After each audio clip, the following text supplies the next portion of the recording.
Bonjour à tous, bienvenue sur Psychobrio, la chaîne où je parle des relations entre personnes au niveau psychologique. Avant de commencer, si vous ne l'avez pas déjà fait, n'oubliez pas d'appuyer sur le bouton d'abonnement ci-dessous. Aussi, n'oubliez pas de cliquer sur la cloche de notification. Cela vous informera à chaque fois que je télécharge une nouvelle vidéo. Ainsi, vous ne manquerez de rien. On peut se demander, qu'est-ce que les narcs craignent le plus? On sait que les narcissiques sont motivés par des sentiments sous-jacents de vulnérabilité et de honte qu'ils compensent par l'autoglorification. Ils ont raté des étapes cruciales du développement dans leur petite enfance, y compris un sentiment d'identité sûre, une estime de soi résiliente et une connexion empathique avec les autres. Les narcs effacent leur authenticité et se masquent avec une personnalité alternative comme moyen de survie psycho-émotionnelle. Maintenant, on va voir les 4 principaux qui aident à identifier ce que les narcs craignent le plus. C'est-à-dire qu'on va voir les 4 principales choses que les narcissiques craignent vraiment. Donc, point numéro 1, être ordinaire.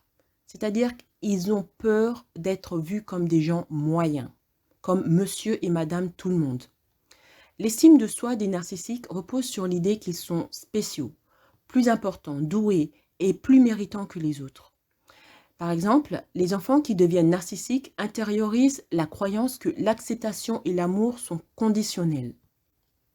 Ils peuvent avoir été élevés dans la hiérarchie familiale comme étant spéciaux, et ils croient que tout ce qui n'est pas spécial constitue un échec et une raison d'humiliation, de rejet ou d'abandon.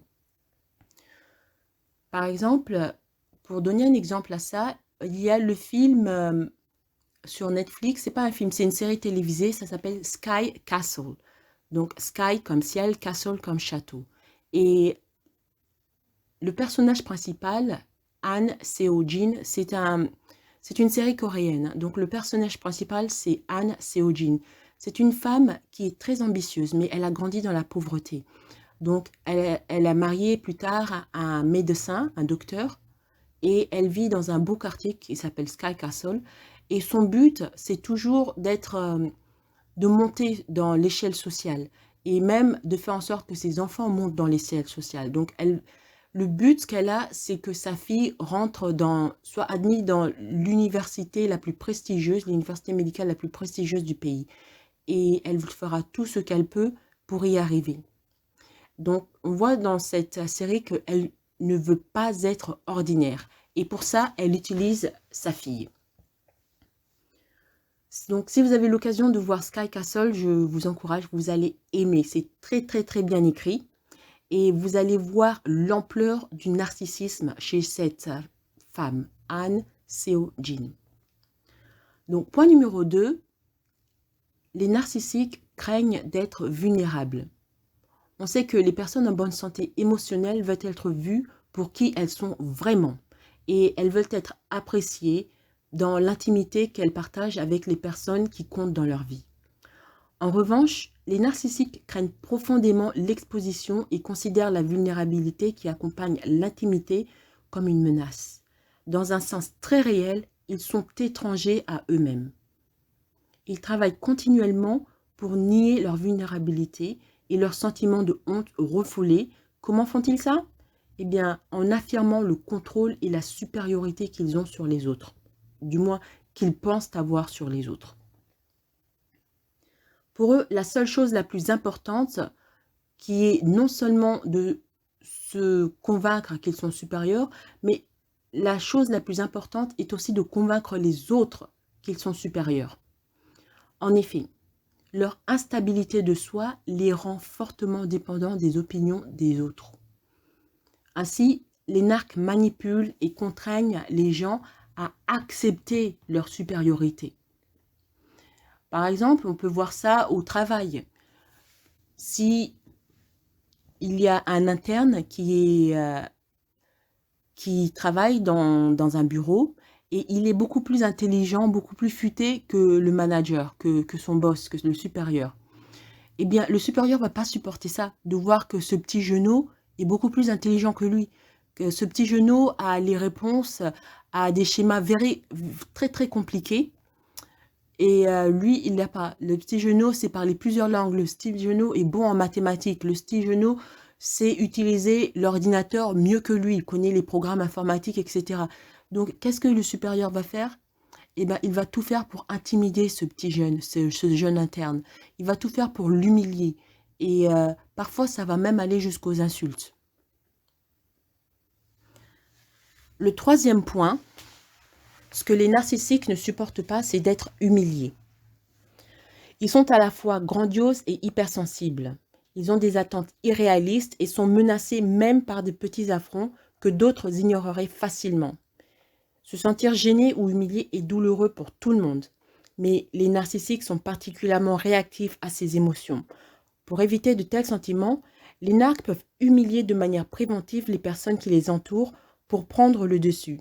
Et ils rivalisent de manière compulsive même sur des choses insignifiantes, comme être plus attirant ou intelligent, obtenir le meilleur service ou la meilleure affaire, ou avoir des enfants encore plus accomplis. Mentalement, ils sont en compétition avec tout le monde. Et certainement, ils sont aussi en compétition avec vous. Donc, on a tous rencontré dans notre vie des gens qui nous traitent comme si on était moins que rien et on ne sait même pas pourquoi. On leur a rien fait. On leur a fait aucun mal, mais eux, eh bien, ils nous voient comme si on était presque un ennemi. Eh bien, pourquoi? Ce sont des narcissistes. Ils voient la compétition partout. Le point numéro 4. Les narcs détestent le fait d'être rejetés. Pourquoi? Parce que le rejet, sous toutes ses formes, est la pire crainte du narcissique. Le rejet déclenche ce qu'ils s'efforcent à chaque jour de cacher aux autres et à eux-mêmes. C'est-à-dire un sentiment d'infériorité et le fait de ne pas être aimé. On sait que les narcissiques ressentent tout type de rejet, comme le rejet personnel, social ou professionnel. Ils ressentent ça d'une manière qui est vraiment intense et déstabilisante. Alors que les personnes en bonne santé mentale se relèveront et finiront par réessayer après avoir été rejetées, les narcissiques recourent à tous les moyens de rationalisation possibles pour éviter d'être rejetés. En règle générale, les narcissiques mettent en scène leur vie pour jouer le rôle de rejet et tenteront de rejeter les autres avant de s'éloigner en premier. Mais s'ils sont rejetés, ils utiliseront toutes leurs tactiques de la culpabilisation, des grandes promesses, la séduction, les menaces, la vengeance, etc. C'est souvent le cas dans les divorces. Par exemple, Guillaume et Emma divorcent. Et pour la garde des enfants, Guillaume se bat pour gagner la garde des enfants. Il va utiliser toutes sortes de mensonges et de tactiques et ci et ça. Pourquoi il fait ça? C'est pas parce qu'il s'intéresse aux enfants. Parce que s'il s'intéressait vraiment aux enfants, il saurait qu'il n'est pas le parent idéal pour ses enfants. Il sait que sa femme est une très bonne mère qui aime beaucoup les enfants et elle sait bien s'occuper elle sait bien s'occuper des enfants. Donc, il laissera la garde principale à la femme. Mais non, Guillaume veut la garde principale des enfants, même s'il sait que il est un père qui n'est pas très, très compétent. Pourquoi? Parce qu'il veut gagner. Il refuse d'avoir été rejeté par sa femme. Il veut la battre à tout prix. Et les enfants, ce sont juste que des pions qu'il utilise pour gagner. Donc, vous vous demandez peut-être, devez-vous ressentir de la pitié pour le narcissique? Vous savez, l'insécurité tragique des narcissiques serait sympathique si ce n'était pas à cause de leurs exigences insatiables, leur cruauté et leur mépris total des sentiments des autres. Pour ceux d'entre nous qui ont des membres de la famille narcissique, ressentir de l'amour et de l'inquiétude pour eux est normal. Mais il est essentiel de comprendre que les narcs placeront toujours leurs intérêts au-dessus des autres, même au-dessus des membres de leur bonne famille. Alors, à bon entendeur, salut. Merci d'avoir écouté cette vidéo. Avant de partir, n'oubliez pas de vous abonner et de partager cette vidéo en ligne. Il y a sûrement quelqu'un que vous connaissez qui a besoin de savoir ce qu'il en est réellement et ce que les narcissistes craignent le plus.